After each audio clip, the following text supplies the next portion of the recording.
മധുരമീ പ്രണയം മരുഭൂമിയിലെ മഴ പോലെ. രചന ഷാനിബ നിയാസ്. അവതരണം ഷാഹുൽ മലയിൽ. Editing Faisal C Noonjeri. എടാക്കു അവളെന്തു പറയുന്നു മൂസി? എന്തു പറയാനാ, ഇപ്പോഴും അങ്ങനെ തന്നെ, ഒരുമാതിരി ജീവിച്ചവൻ പോലെ, ആരോടും മിണ്ടില്ല. ആയിരിപ്പം അങ്ങനെ തന്നെ. ഇതിപ്പോൾ യുദ്ധം തീർന്നിട്ട് ഇന്നേക്കൊരു മാസമായി. പക്ഷേ അവളിപ്പോഴും ഏതോ ലോകത്താ. ചിലപ്പോൾ ഞങ്ങൾക്കൊക്കെ പേടി തോന്നും അവൾ കൈവിട്ടു പോകുമെന്ന്. സാരല്ലടാ, അവൾ പതുക്കെ റിക്കവർ ആയിക്കോളും. പിന്നെ നീ എന്നാ ഇനി തിരിച്ചു വരുന്നത്? ഞാൻ വരാടാ ഹൗസ്, നീ എനിക്ക് കുറച്ചുകൂടെ സമയം താ. ഉമ്മയെ അവളെ ഇവിടെ തനിച്ചാക്കി വിടാൻ എനിക്ക് പേടിയാ. ഞാൻ എന്താടാ ചെയ്യാ? ഓക്കേടാ, നീ അധികം വൈകിപ്പിക്കല്ലേ. പിന്നെ നാട്ടിൽ നിന്ന് അവിടെ മെസ്സേജ് വന്നിരുന്നു സനയുടെ ഡിവോഴ്സ് പെറ്റീഷൻ സൈൻ ചെയ്യാൻ എത്രയും പെട്ടെന്ന് അവളെ ഒഴിവാക്കി തരണം. നീ വന്നിട്ട് വേണം എനിക്ക്. ഹൗസ് പറഞ്ഞു നിർത്തി. എടാ, നിനക്ക് തെല്ലും വിഷമമില്ലേ? ഇങ്ങനെയൊക്കെ എങ്ങനെയാടാ? ഏയ് ഇല്ലടാ, ഇതോ ഞാൻ നേരത്തെ പ്രതീക്ഷയല്ലേ. എല്ലാത്തിനും മനസ്സുകൊണ്ട് തയ്യാറെടുത്തുക. പിന്നെ ഞാനൊന്ന് കയറാനിരുന്നപ്പോഴല്ലേ അംശൂരിൽ നിനക്ക് പോവാതിരിക്കാൻ പറ്റില്ലല്ലോ. അതുകൊണ്ട് പിന്നെയും വീണ്ടും ഇനി വയ്യ. രണ്ടുപേരും ഒരു നിമിഷം മൗനത്തിലാണ്. ഓക്കേടാ, ഞാൻ പിന്നെ വിളിക്കാം, കസ്റ്റമർ വന്നു. ശരി. അക്കു ഫോൺ വെച്ചു. ഏതോ വിദൂരത്തിലായിരുന്ന ചിന്തകൾ വീണ്ടും മനസ്സിലേക്ക് ഓടിയെത്തി. അഫ്സൽ ആദ്യമായി ഗൾഫിലെത്തിയപ്പോൾ തനിക്ക് കിട്ടിയ കൂട്ട്, പ്രവാസത്തിന് മനമടുപ്പിക്കുന്ന രാപ്പകലുകളിൽ തനിക്ക് താങ്ങായി വന്നവൻ. വെറുമൊരു കമ്പനി ഡ്രൈവറായിരുന്ന ഞാനും സൂപ്പർ മാർക്കറ്റിലെ തൊഴിലാളിയായ അവനും കൂട്ടായത് എത്ര പെട്ടെന്നാണ്. തനി നാട്ടിൻപുറത്തുകാരായ രണ്ട് ചെക്കന്മാർ നാട്ടിൽ തുച്ഛമായ വരുമാനത്തിന് കൂലിവേല ചെയ്ത് വൈകുന്നേരം പാടത്ത് കാൽപന്ത് കളിയും ഞായറാഴ്ചകളിൽ മീൻപിടുത്തവും കവലകളിൽ ചെങ്ങായിമാരോടൊത്ത് നടന്നിരുന്ന രണ്ട് പക്ക നാട്ടിൻപുറത്തുകാർ. വിചാരങ്ങളും വിഷമങ്ങളും പ്രാരാബ്ദങ്ങളും ഒന്നായതുകൊണ്ടാവും ഞങ്ങൾക്കിടയിൽ പെട്ടെന്നൊരു വൈബ് സെറ്റായി. ഒരു വർഷത്തിന് ശേഷം രണ്ടാളും കൂടി തുടങ്ങിയ സൂപ്പർ മാർക്കറ്റിന്റെ വളർച്ച പെട്ടെന്നായിരുന്നു. അതിനുള്ള ഹൗസിന്റെ കല്യാണം തീരുമാനിച്ചു. വീട്ടുകാർ ഉറപ്പിച്ചതായിരുന്നു. തന്റെ കുഞ്ഞിപ്പങ്ങൾ മൂസി അവനുമായി ചേർത്ത് വെക്കാൻ ഏറെ ആലോചിച്ചതാണ്. പക്ഷേ അവന്റെ മറുപടി നോ എന്നാണെങ്കിൽ അത് താങ്ങാനുള്ള മനസ്സുറപ്പില്ലെന്നുകൊണ്ട് ആ ആഗ്രഹം തൽക്കാലം മാറ്റിവെച്ചു. പെണ്ണും അവനും വീഡിയോ കോൾ വഴി കണ്ട് ഇഷ്ടപ്പെട്ടു. പെണ്ണിനെ കാണാൻ നാട്ടിൽ പോകാൻ ഞാൻ അവനോട് പറഞ്ഞതാണ്. പക്ഷെ അവൻ സമ്മതിച്ചില്ല. അതിൻ്റെ ആവശ്യമൊന്നുമില്ല, വീട്ടുകാരെ കണ്ട് ഇഷ്ടപ്പെട്ടല്ലേ, നമുക്ക് വലുത് അവരുടെ താല്പര്യങ്ങളല്ലേ. അവരെനിക്ക് നല്ലതേ തിരഞ്ഞെടുക്കൂ. ഒരു പക്കാ പ്രവാസിയുടെ വാക്ക്. കല്യാണത്തിന് വേണ്ടി 6 മാസം ലീവ് എടുത്ത് സന്തോഷത്തോടെ നാട്ടിലേക്ക് പ്ലെയിൻ കയറിയവനാണ്. അവൻ്റെ കല്യാണത്തിന് ഒരാഴ്ച ലീവിൽ ഞാനും പോയിരുന്നു. സിയും ഉമ്മയും ഞങ്ങളെല്ലാം അടിച്ചു പൊളിച്ചതാണെന്ന്. സന അഫ്സുവിൻ്റെ പെണ്ണ്. അവനെയും അവളെയും ഒരുമിച്ച് കണ്ടപ്പോൾ മനസ്സിൽ നിറയെ ആത്മസംതൃപ്തിയായിരുന്നു. സ്വന്തം സഹോദരൻ്റെ വിവാഹം പോലെ എല്ലാവരും ഉള്ളിൽ നിറഞ്ഞവർ അനുഗ്രഹിച്ചാണ് മടങ്ങിയത്. ഒരാഴ്ച കഴിഞ്ഞ് ഞാൻ തിരികെ പോന്നു. ഇനി അവർ മധുവിധ ആഘോഷിക്കട്ടെ എന്ന് കരുതി വിളിക്കാനോ ബിസിനസ് കാര്യങ്ങൾ പറയാനോ അവനെ കാര്യമായി സമീപിച്ചില്ല. അങ്ങനെ ഇരിക്കുകയാണ് ഒരു ദിവസം അവൻ്റെ മെസ്സേജ്. ഞാൻ ടിക്കറ്റ് എടുത്ത് അടുത്ത ആഴ്ച അവിടെ എത്തുമെന്നുള്ളതായിരുന്നു. അപ്പോഴേ അവനും തിരിച്ചു വിളിച്ചതായിരുന്നു. പക്ഷേ എല്ലാം ഞാൻ വന്നിട്ട് പറയാമെന്നായിരുന്നു അവൻ്റെ മറുപടി. തിരികെ ദുബായിലിറങ്ങി അവനെ പിക്ക് ചെയ്യാൻ എയർപോർട്ടിൽ പോകുമ്പോൾ ഞാനും ധൃതിയിലായിരുന്നു. മധുവിധ തീരും മുമ്പേ തിരിച്ചവൻ കടലിടക്കാൻ എന്താണ് ഉണ്ടായതെന്ന് എനിക്കറിയണമായിരുന്നു. എന്നെ കണ്ടപാടെ അവൻ കെട്ടിപ്പിടിച്ചൊരു കരച്ചിലായിരുന്നു. ദിവസങ്ങളായി അവൻ മനസ്സിൽ സൂക്ഷിച്ചിരുന്ന മനസ്സിൻ്റെ വിഷമങ്ങൾ എൻ്റെ ചുമലിലേക്ക് അവൻ ഒഴുക്കിവിട്ടു. എടാ, എന്തു പറ്റി? എന്താടാ നിന്റെ മോക്ക ഇങ്ങനെ? എന്താണ് പ്രശ്നം? എടാ അക്കു, അവൾ സന അവൾക്ക് എന്തു പറ്റിയടാ? അവൾ എന്നെ ചതിക്കുകയായിരുന്നു. കല്യാണം കഴിഞ്ഞ ആദ്യ രാത്രി അവൾ എന്നോട് പറഞ്ഞിട്ട് ഞാനാകെ തകർന്നു പോയടാ. അവൾക്കൊരു അഫെയർ ഉണ്ടായിരുന്നു, കൂടെ പഠിച്ചു ഒരുത്തൻ. അവനെ മാത്രമേ അവൾക്ക് സ്നേഹിക്കാൻ കഴിയുള്ളൂ എന്ന്. എന്നാൽ അതൊക്കെ കഴിഞ്ഞ കാര്യമില്ലേ. എല്ലാം മറന്നിട്ട് നമുക്കൊരു ജീവിതം തുടങ്ങാം. എല്ലാം പതിയെ മറന്നെന്നെ ഉൾക്കൊണ്ടാൽ മതി. ഇത്തിരി സമയം എടുത്താലും കുഴപ്പമില്ല, ഞാൻ കാത്തിരുന്നാളെന്നൊക്കെ ഞാൻ അവളോട് പറഞ്ഞു. പക്ഷെ അവൾ എന്നോട് പറഞ്ഞു കേട്ട് ഞാനാകെ തകർന്നു പോയി. അവൾക്ക് അവനെ മറക്കാനാവില്ലെന്ന്. അവരെല്ലാം കൊണ്ടും പരസ്പരം പ്രണയം കൈമാറിയവരാ. അവളുടെ ഉപ്പയുടെ നിർബന്ധവും പീഡനവുമാണ് അവൾ ഇത്രത്തോളം എത്തിച്ച്. വിവാഹത്തിന് മുമ്പ് എന്നെ കണ്ടെല്ലാം പറയണമെന്ന് വെച്ചതാ. പക്ഷേ ഞാൻ നാട്ടിലുണ്ടായിരുന്നില്ലല്ലോ. വിവാഹത്തിന് മുമ്പേ അവർ രജിസ്റ്റർ മാരേജ് പ്ലാൻ ഇട്ടതായിരുന്നു. കഴിഞ്ഞ ആഴ്ച അവൻ വന്നു. അവൾ അവൻ്റെ കൂടെ പോയി ഡിവോഴ്സിന് കൊടുത്തിട്ടുണ്ട്. അത്രയും കേട്ടപ്പോൾ ഞാൻ തളർച്ചയോടെ അവൻ്റെ തോളിൽ പിടിച്ചു. അഫ്സു, നീ എന്തൊക്കെയാടാ ഈ പറയുന്നേ? ഞാൻ അവൻ്റെ തോളിൽ പിടിച്ചു വിളിച്ചു. അവൻ കലങ്ങിയ കണ്ണുകളുമായി എന്നെ നോക്കി. പോട്ടടാ, പരസ്പരം ഒത്തുപോകാത്തൊരു ബന്ധം വലിച്ചുകൊണ്ടിരുത്. എൻ്റെ വിധി ഇങ്ങനെയായിരിക്കും. എടാ, അപ്പോൾ വീട്ടുകാർ? അവളിക്കാരും പറഞ്ഞപ്പോൾ ഞാനെല്ലാം വീട്ടിൽ പറഞ്ഞ. പക്ഷേ എല്ലാവരും എന്നോട് ഒന്നുകൂടി അഡ്ജസ്റ്റ് ചെയ്യാനാണ് പറയുന്നത്. ഇതിലെന്ത് അഡ്ജസ്റ്റ്മെൻ്റാടാ? പക്ഷേ അവരെല്ലാം മുൻകൂട്ടി പ്ലാൻ ചെയ്തായിരുന്നു. ഞാനാ ഇതിനിടയിൽ പുതുമണവാളുടെ വേഷം കെട്ടി. ആളുകളുടെ നോട്ടം അടക്കം പ്രശ്നം സഹിക്കാൻ പറ്റുന്നില്ല. അതുകൊണ്ട് ഞാൻ പെട്ടെന്ന് ഇങ്ങോട്ട് കയറിയത്. അധികാരോടും പറഞ്ഞിട്ടില്ല, ഉമ്മാനോടും വീട്ടുകാരോടും മാത്രം. നാട്ടിലാകെ എനിക്കിപ്പോൾ രണ്ടാമതൊരു പെണ്ണ് നോക്കാൻ തിരക്കില്ല. എത്ര പെട്ടെന്നാണ് അവരെന്നെ രണ്ടാം കെട്ടുകാരൻ്റെ തട്ടിലേക്ക് താഴ്ത്തിയത്. എല്ലാം കൂടിയായപ്പോൾ ഭ്രാന്ത് പിടിക്കുന്ന പോലെ തോന്നുക. അതാ ഞാൻ ബാക്കി പറയാനാവാതെ അവൻ വിതുമ്പി. പോട്ടടാ, സാരമില്ല. ഒന്നിച്ചൊരു ജീവിതം തുടങ്ങുന്നു. എല്ലാം കലങ്ങിക്കഴിഞ്ഞില്ലേ? പരസ്പരം വീർപ്പുമുട്ടി ജീവിതം തള്ളി നീക്കുന്നതിനേക്കാൾ നല്ലതാണ് ചില വിട്ടുകൊടുക്കലുകൾ. അല്ലെങ്കിൽ നമ്മൾ പ്രവാസികൾക്ക് ഓർത്തെടുക്കാൻ നല്ലതിനേക്കാൾ കൂടുതൽ നഷ്ടങ്ങളാവും. തകർന്നടിഞ്ഞ എൻ്റെ അഫ്സുവിനെ മാറ്റിയെടുക്കാനുള്ള പരിശ്രമമായിരുന്നു പിന്നീട് അങ്ങോട്ട്. ബിസിനസിൻ്റെ മുക്കാൽ ഭാഗവും അവൻ്റെ തലയിലേക്ക് എടുത്തു വെച്ച് കൊടുത്തതാണ്. പതിയെ പതിയെ അവൻ മാറുകയായിരുന്നു, എല്ലാം മറക്കുകയായിരുന്നു. പക്ഷേ നാട്ടിലോട്ട് പോകുന്ന കാര്യം പറയുമ്പോൾ മാത്രം ഒരുതരം നിരാശയായിരുന്നു മുഖത്ത്. ഒരുപക്ഷെ അത് അവൻ അനുഭവിച്ച അപമാനത്താലും മറ്റുള്ളവരെ അഭിമുഖീകരിക്കാനുള്ള മടികൊണ്ടുമായിരിക്കും. അത് കഴിഞ്ഞ് വീണ്ടും ഒരു മാസത്തിന് ശേഷമാണ് മൂസിൻ്റെ നിക്കാഹ് വന്നത്. അംജുവിനെ അവിടുന്ന് കണ്ട് ഇഷ്ടപ്പെട്ട ഞാൻ തന്നെ ആലോചിച്ചതായിരുന്നു അവനെ തൻ്റെ പെങ്ങൾക്ക്. സൂപ്പർ മാർക്കറ്റിലെ സ്ഥിരം കസ്റ്റമറായ അവനിപ്പോഴും എൻ്റെയും അഫ്സുവിൻ്റെയും പ്രിയപ്പെട്ട സ്നേഹിതനായി മാറുകയായിരുന്നു. അഫ്സിനോട് പറഞ്ഞപ്പോൾ അവനാണ് അഞ്ജുവിൻ്റെ വാപ്പാനോട് സംസാരിച്ചത്. പിന്നെ എല്ലാം പെട്ടെന്നായിരുന്നു. ലീവിന് നാട്ടിൽ പോയി മൂസിയെ കണ്ട് കാര്യങ്ങൾ ഏതാണ്ട് ഉറപ്പിച്ചു. നിക്കാഹിന് വേണ്ടി ലീവ് എടുത്ത് നാട്ടിലേക്ക് പോരുമ്പോഴും നിർബന്ധിച്ചതായിരുന്നു. പക്ഷേ അവൻ വന്നില്ല. നിക്കാഹ് കഴിഞ്ഞിട്ട് ഒരാഴ്ച കഴിഞ്ഞ് കോളേജിൽ പോയ മൂസി എടുക്കാൻ പോയതായിരുന്നു അംജു. നിയന്ത്രണം വിട്ട കാർ എതിരെ വന്ന ലോറിയിൽ ഇടിക്കുകയായിരുന്നു. ICUവിൽ 2 ദിവസം മരണത്തോട് മല്ലിട്ട് കിടക്കുന്ന അംജു, ജീവച്ചവൻ കണക്കി അവൻ്റെ മഹറും കെട്ടിപ്പിടിച്ചിരിക്കുന്ന മൂസി നെഞ്ചിൽ കൊത്തിവലിക്കുന്ന ചിത്രങ്ങളാണിന്നും. ദാമ്പത്യത്തിൻ്റെ മധുനുകിരും മുമ്പേ ഞെട്ടറ്റു വീണ കുഞ്ഞുപങ്ങളുടെ മുഖവും വെറും 7 ദിവസത്തെ വിവാഹ ജീവിതവുമായി ഓർമ്മകളിലേക്ക് പോകേണ്ടി വന്ന അജുവും നെഞ്ചിനുള്ളിൽ മുറിവായി മാറി.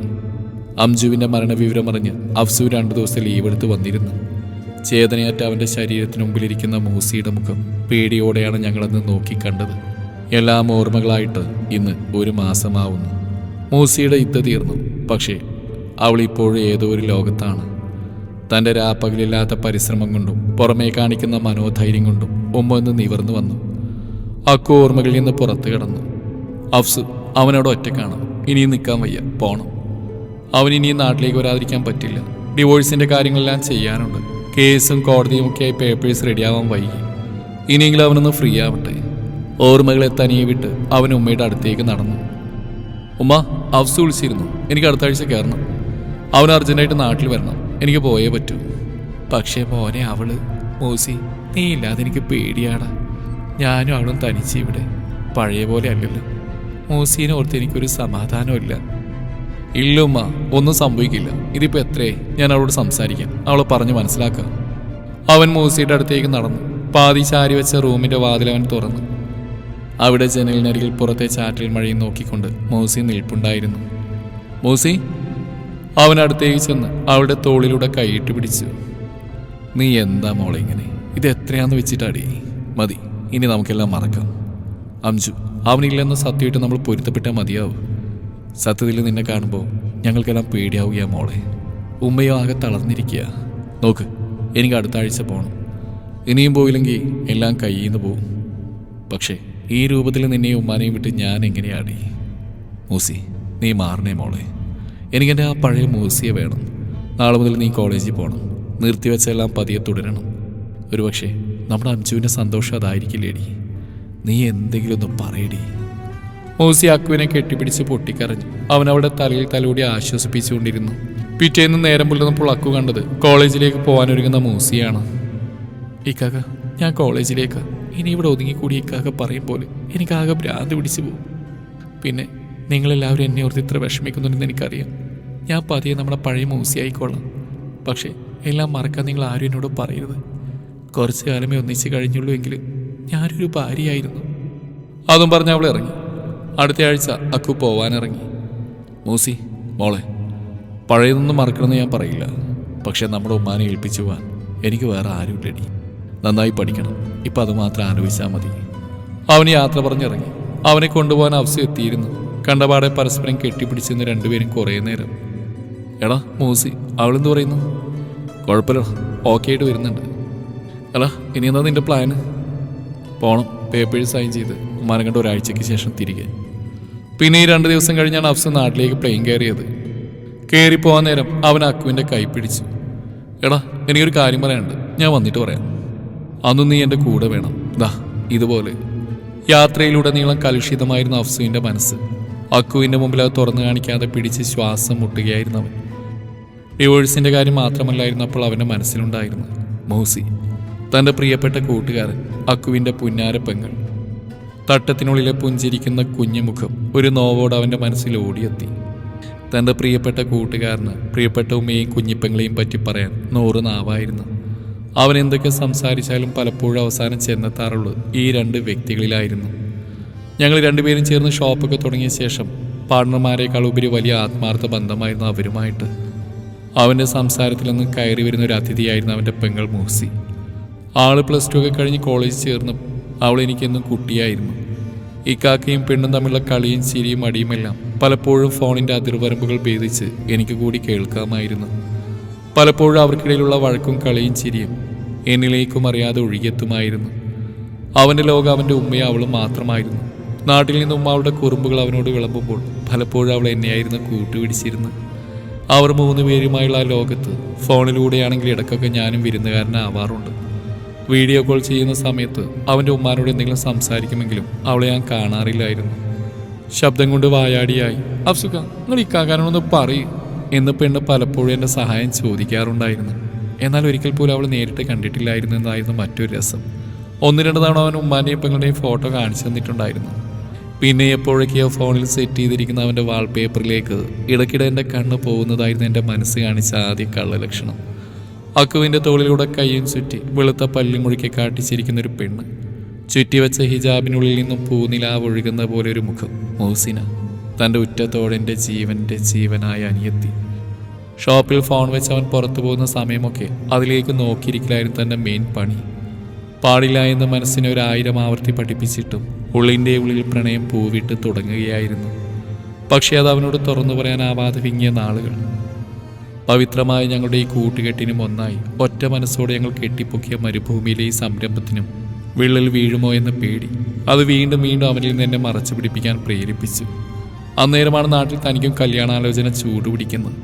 അതിനിടയിൽ എപ്പോഴോ ആണ് ഷോപ്പിൽ സ്ഥിരം വരുന്ന ഞങ്ങളോടൊക്കെ വളരെ സൗഹൃദത്തോടെ സംസാരിക്കുന്ന അംജദ് എന്ന അഞ്ജുവിനെ അക്കു മൂസിക്ക് വേണ്ടി ആലോചിച്ച്.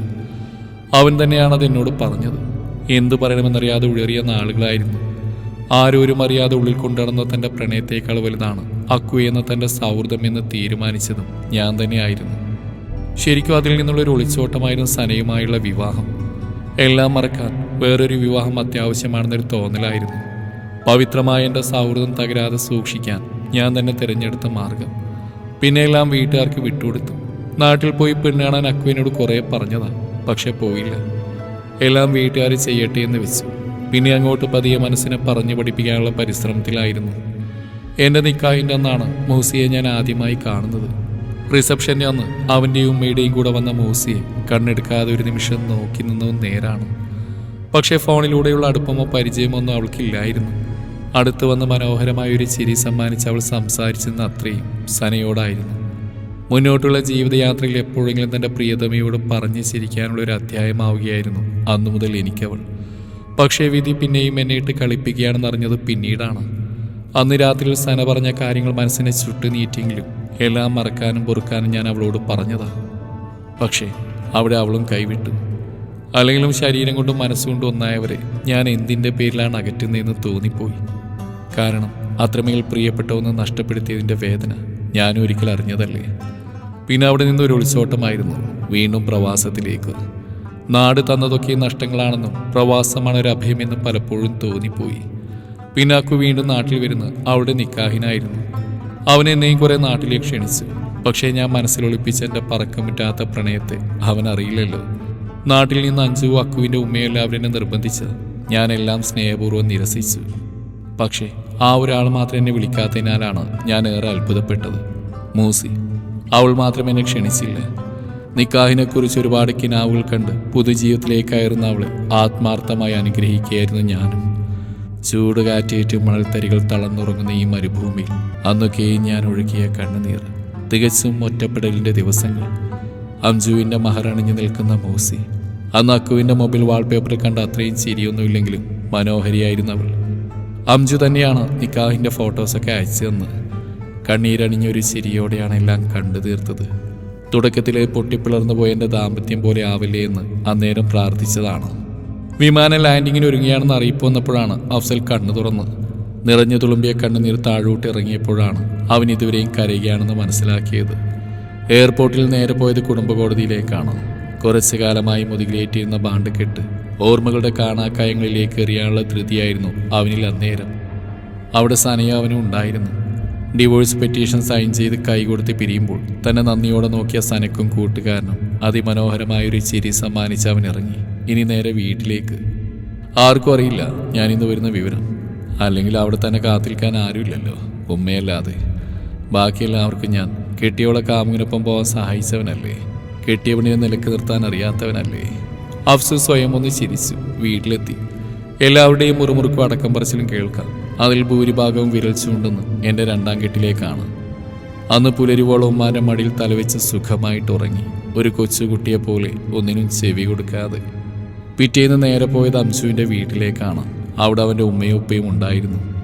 മകൻ്റെ മരണം ആ രണ്ട് ആത്മാക്കളെ ഒരുപാട് തളർത്തിയെന്ന് അവിടെ എത്തിയപ്പോൾ തന്നെ മനസ്സിലായി. അവിടെ നിന്ന് യാത്ര പറഞ്ഞിറങ്ങുമ്പോഴാണ് അന്ന് അഞ്ജുവിൻ്റെ ഫോൺ കോൾ അവൻ്റെ മനസ്സിലേക്ക് ഓടിയെത്തിയത്. അന്നത്തെ അവനുമായുള്ള സംസാരം ഓർത്തപ്പോൾ ശ്വാസം മുട്ടുന്ന പോലൊന്ന് പിടഞ്ഞു അഫ്സു. മൂസിയുടെ നിക്കാഹിൻ്റെ ഏതാണ്ട് കാര്യങ്ങളെല്ലാം ഗൾഫിൽ വെച്ച് തന്നെ തീരുമാനിച്ചുറപ്പിച്ചിരുന്നു. നിക്കാഹ് നടത്താൻ അവളെ കാണാനൊക്കെയായി അംജു നാട്ടിലേക്ക് യാത്ര തിരിച്ച് 2 ദിവസം കഴിഞ്ഞപ്പോഴാണ് അക്കുവും പോയത്. അക്കു നാട്ടിലെത്തിയ പിറ്റേ ദിവസം തന്നെ അംജുവിൻ്റെ വീട്ടുകാർ മൂസിയെ കാണാൻ വന്നിരുന്നെന്ന് അക്കു പറഞ്ഞാണ് അറിഞ്ഞത്. എല്ലാവർക്കും പരസ്പരം ഇഷ്ടമായി. എത്രയും പെട്ടെന്ന് നിക്കാഹ് വേണമെന്നുമായിരുന്നു അംജുവിൻ്റെ വീട്ടുകാർക്ക്. നാട്ടിലെല്ലാം മംഗളകരമായി മുന്നേറിക്കൊണ്ടിരുന്നു. അവരുടെ നിക്കാഹിൻ്റെ തലേന്ന് രാത്രി അംജുവിൻ്റെ കോൾ മരുഭൂമിയും കടന്ന് അഫ്സുവിന് വന്നു. നിക്കാഹിൻ്റെ കാര്യങ്ങളായി എല്ലാവരും തിരക്കിലാവുമെന്ന കാരണത്താൽ അന്നൊന്നും അവർക്ക് വിളിച്ചിട്ടുണ്ടായിരുന്നില്ല. അല്ലെങ്കിലും വാട്സാപ്പ് ഉണ്ടാകുമ്പോൾ വിളികൾ കുറവാണല്ലോ, എല്ലാം ഒരു ചാറ്റിങ്ങിൽ ഒതുങ്ങുകയാണല്ലോ പതിവ്. അപ്പോഴേക്കും മൂസിയെ മനസ്സിൽ നിന്ന് അടർത്തി മാറ്റി അംജുവിൻ്റെ പേരിനൊപ്പം ചേർത്ത് നിർത്താൻ പഠിക്കുന്നതിൽ ഞാൻ ഒരുപാട് വിജയിച്ചിരുന്നു. പ്രതീക്ഷിക്കാത്ത സമയത്തുള്ള അവൻ്റെ ഫോണ് ഒരു ചിരിയോടെയാണ് ഞാൻ എടുത്തത്. ഹലോ പുയ്യാപ്ല, എന്തൊക്കെയാണ്, തിരക്കൊക്കെ കഴിഞ്ഞോടാ? അവൻ്റെ സന്തോഷകരമായ സംസാരത്തിൽ മനം നിറഞ്ഞ് നാളത്തെ വിശേഷങ്ങളൊക്കെ പറഞ്ഞു കഴിഞ്ഞ് അവസാനം, എടാ ഞാനൊരു കാര്യം പറയട്ടെ. എന്താടാ? മൂസി അവളിനൊരു കാര്യം പറഞ്ഞു. എന്ത് കാര്യം? അന്ന് അവൾ പെണ്ണ് കാണാൻ ഞാൻ ചെന്നപ്പോഴേ അവളുടെ മുഖത്തൊരു തെളിച്ചക്കുറവ് എനിക്ക് ഫീൽ ചെയ്താ. എല്ലാത്തിനും പുഞ്ചിരിച്ച് നിൽക്കുന്ന അവളുടെ കണ്ണിൽ എവിടെയോ ഒരു സങ്കടം. അത് ഞാനന്ന് കണ്ടതാ. അത്രയും കേട്ടപ്പോഴേക്കും എൻ്റെ ശ്വാസം വിളങ്ങി. അവളെ അടുത്ത് കിട്ടിയപ്പോൾ ഞാൻ അതിനെപ്പറ്റി ചോദിച്ചതാ. പക്ഷെ അന്ന് അവളൊന്നും പറഞ്ഞില്ല. പിന്നെ ഒരിക്കൽ അവൾ എന്നെ വിളിച്ചിരുന്നു. എന്നെ കാണണമെന്നും സംസാരിക്കണമെന്നും പറഞ്ഞു.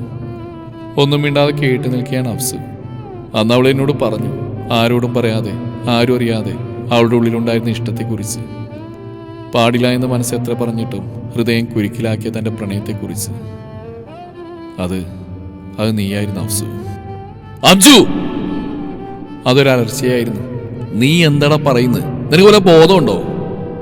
തൻ്റെ സ്വരത്തിലെ വിറയിൽ അവനറിയാതിരിക്കാൻ പരമാവധി ശ്രമിച്ചു. അഫ്സു, ഞാൻ പറയട്ടെടാ, പ്രവാസിയായി ഇക്കാൻ്റെ ഉറ്റ സുഹൃത്ത്, സുഖത്തിലും ദുഃഖത്തിലും എന്തിനും ഏതിനും താങ്ങായി നിൽക്കുന്ന അക്കുവിൻ്റെ അഫ്സൽ. ഉമ്മാക്കും അവൾക്കും അവനെ പോലെ അഫ്സു അവരിൽ ഒരാളായിരുന്നു. ഇക്കാക്കാൻ്റെ ഫോൺ വിളികളിലൂടെ പതിയെ പതിയെ അവൻ കയറിക്കൂടിയത് അവളുടെ ഹൃദയത്തിലേക്കായിരുന്നു. പക്ഷെ തൻ്റെ ജീവനതുല്യം സ്നേഹിക്കുന്ന സഹോദരനോട് അവൾക്ക് ഈ കാര്യം പറയാൻ ഭയമായിരുന്നു. അതറിഞ്ഞാൽ പവിത്രമായ ആ സുഹൃത്ത് ബന്ധത്തിന് എന്തെങ്കിലും കോട്ടം തട്ടുമോ എന്ന് പേടി. പരസ്പരം നേരിട്ട് കണ്ടിട്ട് പോലുമില്ല. ദൂരെ മരുപ്പച്ചയിൽ നിന്നും സഹോദരൻ്റെ വിളികളിലൂടെ വീഡിയോ കോളിലൂടെ മിന്നായം പോലുള്ള ചില കൂടിക്കാഴ്ചകൾ അഫ്സു എന്ന കൂട്ടുകാരൻ അവൾ മനസ്സിൻ്റെ പ്രണയക്കൂട്ടിൽ സൂക്ഷിക്കുകയായിരുന്നു. അംജു ഫോണിലൂടെ തുടരുകയാണ്. ഇതെൻ്റെ തെറ്റാണ്, ഞാനങ്ങനെ മോഹിക്കാനേ പാടില്ലായിരുന്നു.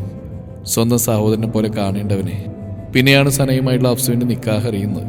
അത് കേട്ടപ്പോൾ ആകെ തകർന്നു പോയിരുന്നു. പക്ഷേ ഞാൻ പതിയെ എൻ്റെ മനസ്സിനെ പറഞ്ഞു പഠിപ്പിച്ചു. അവർക്ക് വേണ്ടി പ്രാർത്ഥിച്ചു. പതിയെ പതിയെ ഞാൻ മാറി വരികയായിരുന്നു. പക്ഷേ പിന്നീടാണ് സനയുമായിട്ടുള്ള പ്രശ്നങ്ങൾ അറിഞ്ഞതും മനസ്സ് വീണ്ടും കൈവിട്ടു പോയതും. ഇന്നുവരെ ഞാനിത് ആരോടും പറഞ്ഞിട്ടില്ല. പക്ഷെ ഒരുമിച്ചൊരു ജീവിതം തുടങ്ങുന്നതിന് മുമ്പ് എനിക്ക് അംജുക്കാനോട് ഇത് പറയണമെന്ന് തോന്നി. നമ്മുടെ നിക്കാഹ് കഴിഞ്ഞാലും എനിക്കൊരല്പം സമയം തരണം, എല്ലാം കൊണ്ടും എൻ്റെ മനസ്സിനെ പാകപ്പെടുത്താൻ. സ്വന്തം ജീവനേക്കാൾ എൻ്റെ ഇക്കാക്ക് എന്നെ സ്നേഹിക്കുന്നുണ്ട്. അതിനെ വിഷമിപ്പിച്ചിട്ട് എനിക്കൊന്നും വേണ്ട. ഇഷ്ടങ്ങളും മോഹങ്ങളും എല്ലാം പരസ്പരം എല്ലാവർക്കും ഉണ്ടാകും. പക്ഷേ എനിക്കുള്ളൊരിഷ്ടം അഫ്സുക്കാക്ക് എന്നോടില്ലെന്ന് എനിക്ക് ഉറപ്പാണ്. അങ്ങനെയുണ്ടെങ്കിൽ സനയുമായുള്ള കല്യാണത്തിനൊക്കെ സമ്മതിക്കൂ. ഏറെ പ്രതീക്ഷയോടെയും സന്തോഷത്തോടെയല്ലേ അഫ്സുക സനയെ സ്വീകരിച്ച്. പക്ഷേ അതിപ്പോൾ ഇങ്ങനെയായി. അംജുക്ക് എനിക്ക് കുറച്ച് സമയം തന്നാൽ മാത്രം മതി, എല്ലാം മറക്കാൻ, പതിയെ ഉൾക്കൊള്ളാൻ. ഇത് നിങ്ങളോടൊന്ന് പറയാൻ തോന്നി. ശുദ്ധമായ മനസ്സോടെ വേണം നിങ്ങളുടെ മഹർ സ്വീകരിക്കാൻ. അതെനിക്ക് നിർബന്ധമാണ്. ഇനി ഇത് പറഞ്ഞില്ലെങ്കിൽ ഞാനെന്തോ തെറ്റ് ചെയ്ത പോലെയാണ്. ഇനി എന്ത് അംജിക്കാക്ക് തീരുമാനിക്കാം? ആർത്തലച്ച് തീരം പുൽകുന്ന തിരയെ നോക്കി മൂസി എല്ലാം പറഞ്ഞു തീർത്തു. എല്ലാം കേട്ട് നിന്ന് അഞ്ജുവിന് എന്ത് പറയണമെന്ന് അറിയില്ലായിരുന്നു. പിന്നെ പതിയെ അവളെ നോക്കി പുഞ്ചിരിച്ചു. മൂസി, നിന്നെ കണ്ടപ്പോഴേ എനിക്ക് തോന്നിയിരുന്നു എന്തോ ഒരു വിഷമം നിന്നെ അലട്ടുന്നുണ്ടെന്ന്. ഇങ്ങനെ ഒരു വൺ സൈഡ് ലവ് ഞാൻ ഒട്ടും പ്രതീക്ഷിച്ചില്ല കേട്ടോ. സാരമില്ല, നമുക്കിതോടെ നിർത്താം. എല്ലാം ഈ തീരത്തൊഴുകാം എന്ന് നീക്കുമായി. അഫ്സൽ, അക്ബർ എന്നീ വ്യക്തികളുടെ പവിത്ര ബന്ധത്തിൽ വിള്ളലുണ്ടാക്കുന്ന ഒന്നും നമ്മൾ ഇന്ന് സംഭവിക്കാതിരിക്കാൻ പ്രാർത്ഥിക്കാം. കാരണം അത്രമേൽ വിശ്വാസപൂർണമായൊരു കെട്ടുറപ്പാണിത്. ഞാൻ കാണാറുള്ളതല്ലേ അവരുടെ ബന്ധം, ശരിക്കും അസൂയാവഹം. അതിനവളൊന്നും മന്ദസിച്ചു. നീ ഇതെന്നോട് തുറന്നു പറയാൻ കാണിച്ച ഈ മനസ്സുണ്ടല്ലോ, അതാണ് എനിക്ക് വേണ്ടത്. ഇനിയുള്ള കാലം അത്രയും നീ എത്ര സമയം വേണമെങ്കിലും എടുത്തോ, ഞാൻ കൂടെ ഉണ്ടാവും. അതുവരെ നല്ലൊരു സുഹൃത്തായിട്ട്. അതിന് നമ്മൾ നിൽക്കാൻ ഒരു തടസ്സമാവില്ല, അത് ഞാൻ ഉറപ്പുവരാം. അന്ന് കടൽ തീരത്ത് വെച്ച് മൂസി പറഞ്ഞതെല്ലാം അംജു അഫ്സുവിനോട് പറഞ്ഞു. എടാ അഫ്സു, നീ കേൾക്കുന്നുണ്ടോ? മറുതൽക്കുന്ന എല്ലാം കേട്ടുകൊണ്ടിരുന്ന അഫ്സുവിൻ്റെ കണ്ണിൽ നിന്ന് കണ്ണുനീർ ധാരധാരയായി ഒഴുകി. അത് തൊണ്ടക്കുഴിയിൽ ഗദ്ഗതം തീർത്തു. ഒരു വാക്ക് പോലും പറയാനാവാതെ വിറങ്ങലിച്ച് നിന്നുപോയി ആ നിമിഷം. ഒരിക്കൽ പോലും വിചാരിച്ചിട്ടില്ല താൻ മനസ്സിൽ കൊണ്ടുനടക്കുന്ന ഒരിഷ്ടം അവളും മനസ്സിൽ സൂക്ഷിച്ചിരുന്നു. ഹലോ അഫ്സു, അംജു വീണ്ടും വിളിക്കുകയാണ്. അപ്പോഴാണ് തനിക്ക് വീണ്ടും സ്ഥലകാലബോധം വന്ന്. പാടില്ല, ആരും ഒന്നും അറിയാൻ പാടില്ല. നാളെ അവരുടെ നിക്കാഹാണ്. അഞ്ജു തന്നോട് ഇത് പറഞ്ഞ് തീർത്തും തമാശ രൂപത്തിലാണ്. കാരണം ഞാനിത് ആ സെൻസിലൂടെ എടുക്കുകയെന്ന് അവന് ഉറപ്പായിരിക്കും. അതങ്ങനെ പാടുള്ളൂ. ഇവിടെ തൻ്റെ സ്വരമൊന്ന് മാറിയ ഒരു സംശയത്തിനിടയാക്കിയാൽ ഒരുപാട് ബന്ധങ്ങൾ തകർന്നടിയും. തൻ്റെ ജീവിതം പോലെ തന്നെ. എടാ അഫ്സു, ഇത് തന്നോടൊന്നും പറയണം തോന്നി. ഞാൻ ഇക്കാര്യം നിന്നോട് പറയുന്ന അവൾക്കറിയില്ല. നീ ഇത് ഏത് രൂപത്തിൽ എടുക്കുമെന്ന് എനിക്കറിയില്ല. പിന്നെ നിന്നോട് പറഞ്ഞില്ലെങ്കിൽ എന്തോ പോലെയാ. നമ്മൾ അങ്ങനെയല്ലേടാ. എൻ്റെ അംജു, നീ എന്നോടിത് പറഞ്ഞു അവളുടെ മണ്ടത്തിനും കേട്ടിട്ട് എന്നോട് വിളമ്പിയ നിനക്കിട്ടൊന്ന് തിരയേണ്ടത്. അവളെൻ്റെ അക്കുവിൻ്റെ പെങ്ങളല്ലേടാ. അപ്പം എനിക്കും അങ്ങനെ തന്നെയല്ലേ? നമ്മൾ ഇക്കാര്യം സംസാരിച്ചിട്ടേ ഇല്ല. കപട ദേഷ്യത്തിൽ അവനോട് മറുപടി പറയുമ്പോൾ ഉള്ളം പൊട്ടിക്കരയുകയായിരുന്നു. നാളെ നിക്കായെന്ന പെണ്ണിനെ കുറിച്ചാണ് നീ പറയുന്നത്. നിനക്ക് വെളിവില്ലടാ തീരെ. വീണ്ടും ഞാൻ ദേഷ്യം എടുത്ത് അണിഞ്ഞു. പോടാ, ഞാൻ ഇതൊരു തമാശയായിട്ട് എടുത്തിട്ടുള്ളൂ. എനിക്കറിയാലോ നിന്നെ. അവളുടെ പൊട്ടബുദ്ധി തോന്നിയൊരു തെറ്റ്, അത്ര തന്നെ. സത്യത്തിൽ അവളൊരു പാവാടാ. അല്ലെങ്കിൽ അവൾ എന്നോട് ഇത് പറയായിരുന്നു. അംജു സ്നേഹത്തോടെ പറഞ്ഞു. അവൻ്റെ വാക്കുകൾ ഇടുത്തി പോലെ മനസ്സിൻ്റെ സമാധാനം തെറ്റിക്കുന്നുണ്ടെങ്കിലും മനഃപൂർവ്വം വിഷയം മാറ്റി നാളത്തെ വിശേഷങ്ങളൊക്കെ അറിയിക്കണമെന്ന് പറഞ്ഞ് ഫോൺ വെച്ചതാണ്.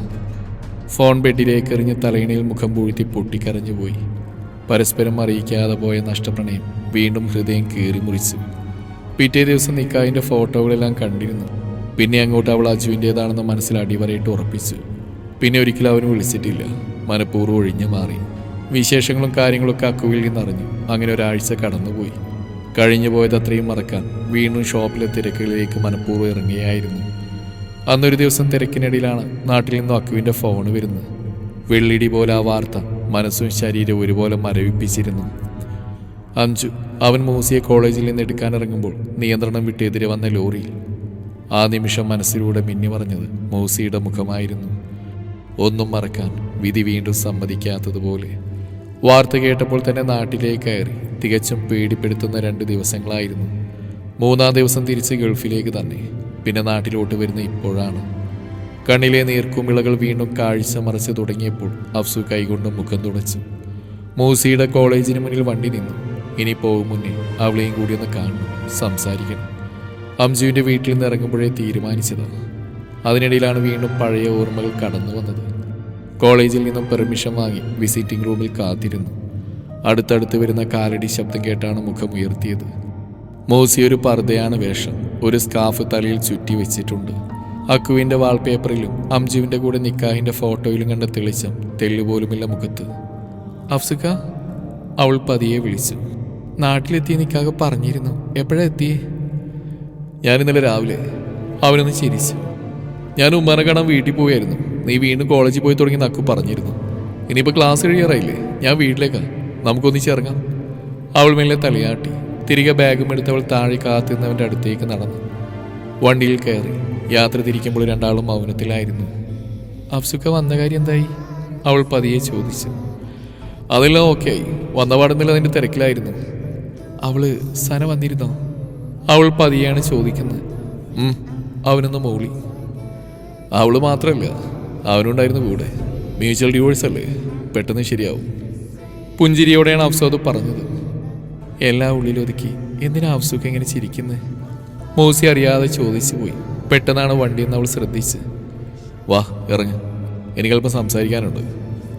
അവൻ സീറ്റ് ബെൽറ്റ് അയച്ച് ഡോർ തുറന്നുകൊണ്ട് പറഞ്ഞു. അപ്പോഴാണ് അവൾ പുറത്തേക്ക് നോക്കുന്നത്. വീട്ടിലേക്കുള്ള വഴിയും കടന്ന് വണ്ടി നിൽക്കുന്ന ഒരു കടലോരത്താണ്. ഇത്രയും നേരം താൻ ഇത് ഏത് ലോകത്തായിരുന്നു എന്ന് അവൾ അന്നേരമാണ് ഓർത്ത്. ഇപ്പോൾ തൻ്റെ കൂടെയുള്ളവനോട് തോന്നിയ പ്രണയം അന്ന് അംശുവിനോട് തുറന്നു പറഞ്ഞത് ഇതേ കടൽ തീരമാണെന്ന് ഒരു ഞെട്ടിലൂടെ അവൾ ഓർത്തു. അന്ന് തനിക്ക് ഈ മനുഷ്യനോട് തോന്നിയ പ്രണയം ഈ കടലോരത്ത് ഉപേക്ഷിച്ച് അംശുവിൻ്റെ കൈപിടിച്ച് മടങ്ങിയതാണ്. അതിനുശേഷം പതിയെ മാറാൻ ശ്രമിക്കുകയായിരുന്നു. പതിയെ അംശുവിൻ്റെ ജീവിതത്തിലേക്ക് കടന്നു ചെല്ലാൻ നോക്കുകയായിരുന്നു. നിക്കാഹ് കഴിഞ്ഞിട്ടും ഞങ്ങൾ രണ്ടുപേരും നല്ല സുഹൃത്തുക്കൾ മാത്രമായിരുന്നു. എനിക്കെല്ലാം മറക്കാനും ഉൾക്കൊള്ളാനും എത്ര സമയം തരാനും അംശുക്ക് റെഡിയായിരുന്നു. ഭാര്യാഭർത്താക്കന്മാരെക്കാളും ആ ഒരാഴ്ചക്കാലം ഞങ്ങൾ നല്ല സുഹൃത്തുക്കളായി മാറി. പക്ഷേ ആ ബന്ധത്തിനും ഒരാഴ്ചയിലേറെ ആയുസ്സുണ്ടായില്ലല്ലോ. കരകവിഞ്ഞൊഴുകിയ കണ്ണുനീർ തുടക്കാതെ അഫ്സുവിനൊപ്പം അവൾ ആ സമുദ്രതീരത്തേക്ക് നോക്കി നിന്നു. മൂസി, അവൻ പതിയെ വിളിച്ചു. അവൾ അവനെ തലയുയർത്തി നോക്കി. പക്ഷേ അവൻ്റെ നോട്ടം അപ്പോഴും വിശാലമായ ആ കടലിലേക്കായിരുന്നു. മൂസി, ഞാനൊരു കഥ പറയട്ടെ. അതിനവളൊന്നും മിണ്ടിയില്ല. അങ്ങകലെ മരുഭൂമിയിൽ 2 സുഹൃത്തുക്കളുണ്ടായിരുന്നു. നാട്ടിലെ കഷ്ടപ്പാടും പ്രശ്നങ്ങളും തലയിലേറ്റി വ്യത്യസ്തരായ 2 ദിക്കുകളിൽ നിന്ന് ചേക്കേറിയ 2 ചെക്കന്മാർ. എല്ലാം വ്യത്യസ്തമായ സാഹചര്യങ്ങളായിട്ട് പോലും അവർ നല്ല സുഹൃത്തുക്കളായി മാറിയത് വളരെ പെട്ടെന്നായിരുന്നു. എല്ലാ വിഷമങ്ങളും സന്തോഷങ്ങളും പ്രാരാബ്ദങ്ങളും പരസ്പരം കൈമാറി. അവരുടെ ബന്ധം നാൾക്ക് നാൾ വളർന്നു വലുതായി. 2 വ്യത്യസ്തമായ കുടുംബ സാഹചര്യങ്ങളിൽ നിന്ന് വന്ന അവർ കഠിനമായ പരിശ്രമത്തിലൂടെ തുടങ്ങിയ ഒരു ചെറു സംരംഭം വളർന്നു പന്തലിച്ചത് അവരുടെ അശ്രാന്ത പരിശ്രമവും മിടുക്കും മാത്രം കൊണ്ടായിരുന്നു. മൂസി അവനെ നോക്കി. അവൻ തലചരിച്ച് അവളെ നോക്കി പതിയെ ചിരിച്ചു. അക്ബറും അഫ്സലും, എല്ലാവരുടെയും അക്കുവും അഫ്സുവും. അതിൽ അക്കുവിൻ്റെ കുടുംബം വളരെ ചെറിയതായിരുന്നു. ഉമ്മയും പെങ്ങളും മാത്രമായിരുന്നു അവൻ്റെ ലോകം. അവർ വിളിക്കാനും വിശേഷങ്ങൾ പറയാനും എത്ര തിരക്കായാലും അവനെന്നും സമയം കണ്ടെത്താറുണ്ട്. നാട്ടിലെ വിശേഷങ്ങൾ അവരും അവിടുത്തെ വിശേഷങ്ങൾ അവനും പങ്കുവെക്കുമ്പോൾ അഫ്സലും ചിലപ്പോഴൊക്കെ അതിലൊരു കേൾവിക്കാരനാവും.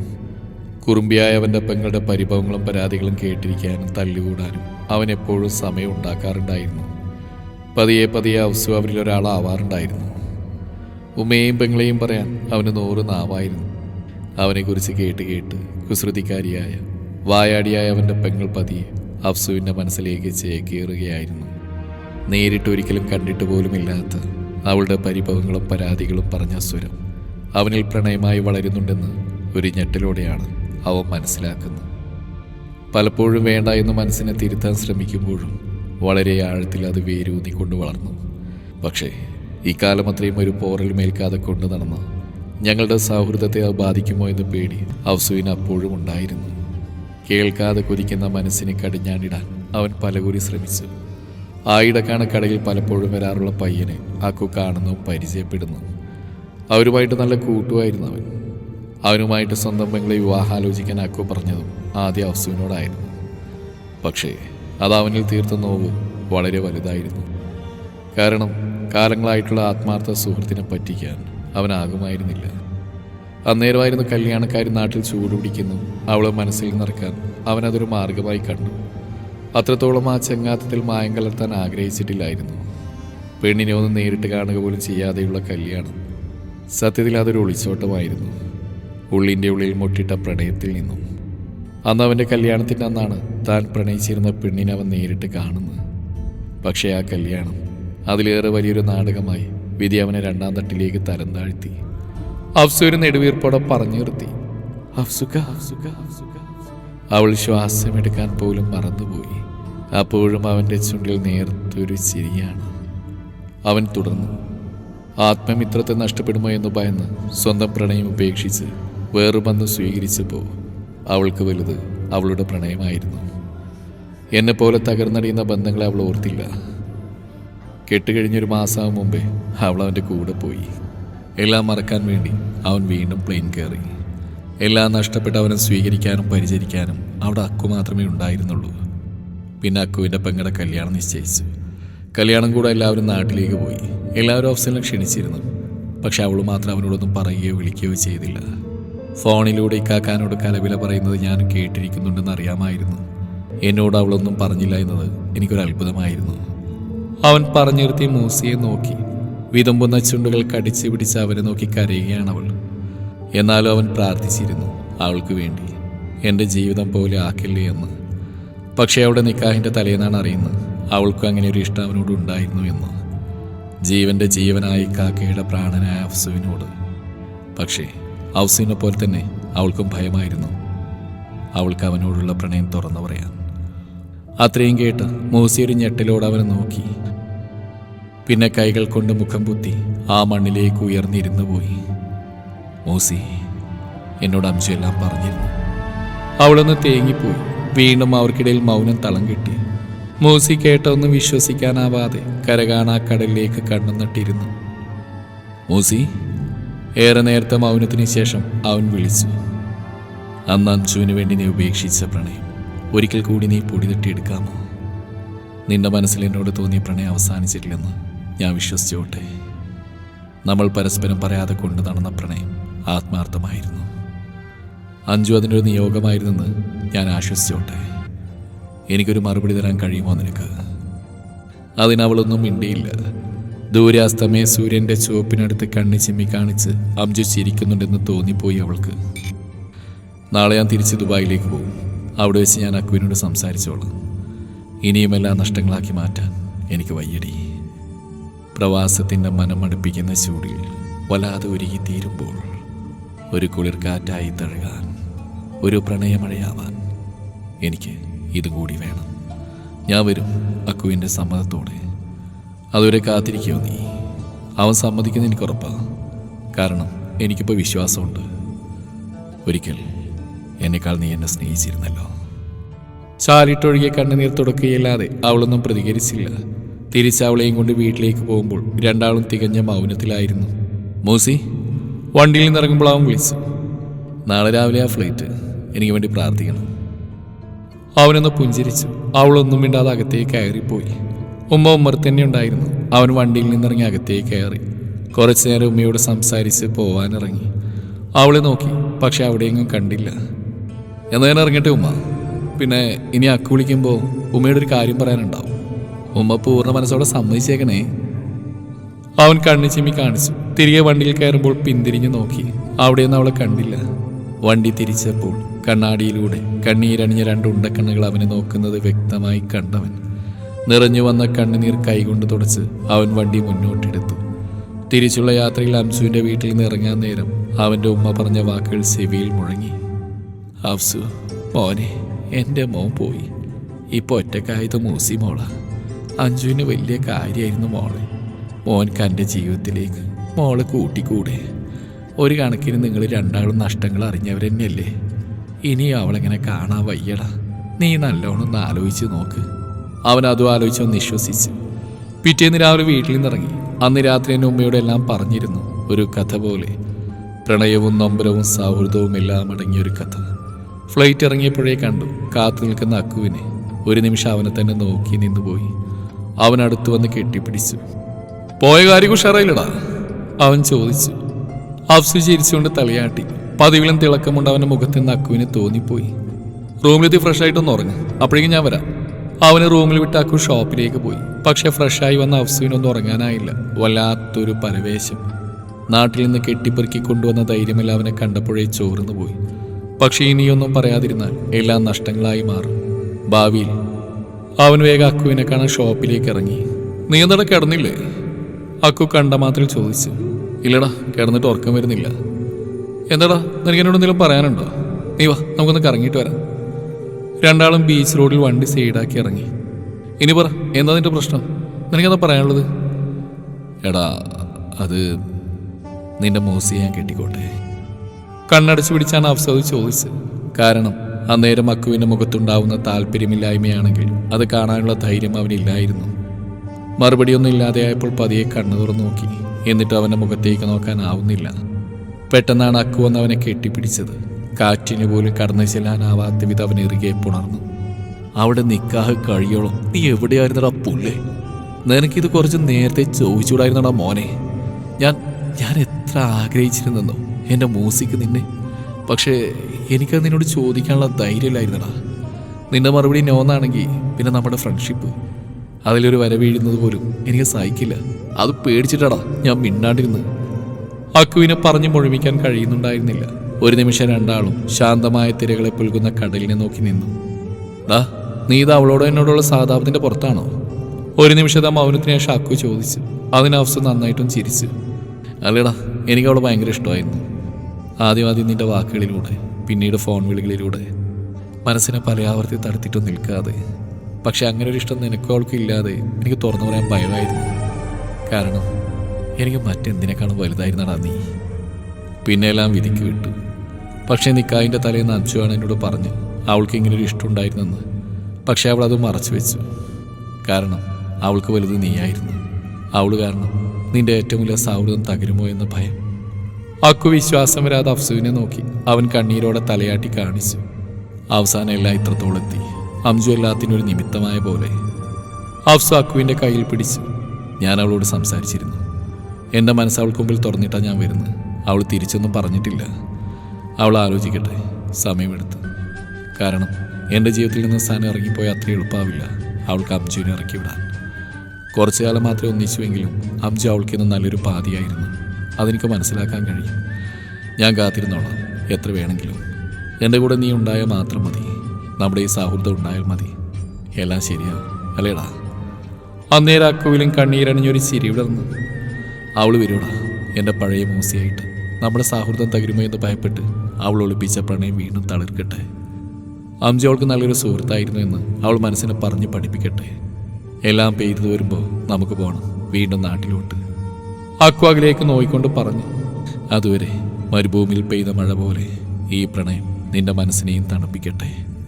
അവർ രണ്ടുപേരും പരസ്പരം കൈകോർത്ത് തിരിച്ചു നടന്നു.